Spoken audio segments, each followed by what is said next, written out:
ಗಡಿ ಜಿಲ್ಲೆ ಬೆಳಗಾವಿಯಲ್ಲಿ ಜನರಿಗೆ ಮುಷ್ಕರದ ಬಿಸಿ ತಟ್ಟಿದೆ. ಬಹುತೇಕ ಸಿಬ್ಬಂದಿ ಇಂದು ನೌಕರಿಗೆ ಗೈರು ಹಾಜರಾಗಲು ಪ್ಲಾನ್ ಮಾಡಿದ್ದಾರೆ.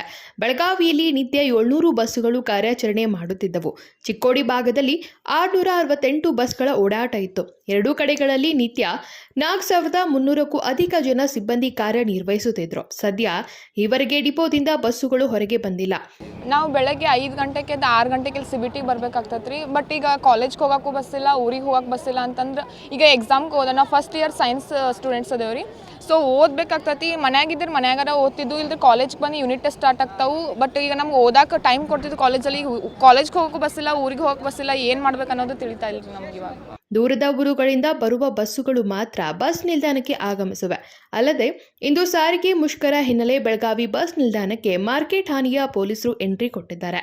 ಮಾರ್ಕೆಟ್ ಠಾಣೆಯ ಓರ್ವ ಸಿಪಿಐ, 3 PSI ಸೇರಿ ಸಿಬ್ಬಂದಿಗಳು ಆಗಮಿಸಿದ್ದಾರೆ. ಮುಷ್ಕರದಿಂದ ಪ್ರಯಾಣಿಕರಿಗೆ ತೊಂದರೆ ಆಗದಂತೆ ಬಸ್ ಓಡಾಟದ ಮೇಲೆ ಸದ್ಯ ಪೊಲೀಸರು ನಿಗಾ ವಹಿಸಿದ್ದು, ಯಾವುದೇ ಅಹಿತಕರ ಘಟನೆಗಳು ನಡೆಯದಂತೆ ಮುನ್ನೆಚ್ಚರಿಕೆ ವಹಿಸಿದ್ದಾರೆ. ನಾವು ಹಿರೇಬಾಗೇವಾಡಿಯಿಂದ ಬೆಳಗ್ಗೆ 5 ಗಂಟೆಗೆ ಎದ್ದು CBT ಬಂದೇವ್ರಿ. ಆಮೇಲೆ ಎಕ್ಸ್ಪರ್ಟ್ PU ಕಾಲೇಜಿಗೆ ಹೋಗ್ತೇವೆ ರೀ. ಅದು 8:45 ಸ್ಟಾರ್ಟ್ ಆಗ್ತದೆ ಕಾಲೇಜ್. ಒಂದು ತಾಸು ಆಯ್ತು ರೀ. ನಾವು ಇಲ್ಲೇ ನಿಂತೇವೆ ರೀ. ಯಾವ ಬಸ್ಗಳು ಹೋಗಂಗಿಲ್ಲ ಅಂತ ಹೇಳ್ತಾರೆ ರೀ.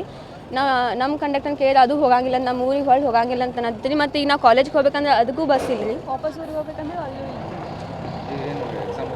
Exam start. ಈಗ 2 ಡೇಸ್ ಬಿಟ್ಟು ಮತ್ತೆ ಯೂನಿಟ್ ಟೆಸ್ಟ್ ಸ್ಟಾರ್ಟ್ ರೀ. ಮತ್ತು ಅದಕ್ಕೆ ಇಂಟರ್ನಲ್ ಮಾರ್ಕ್ಸ್ ಕೊಡ್ತೇನೆ ಅಂತ ಇದ್ದಾರೆ.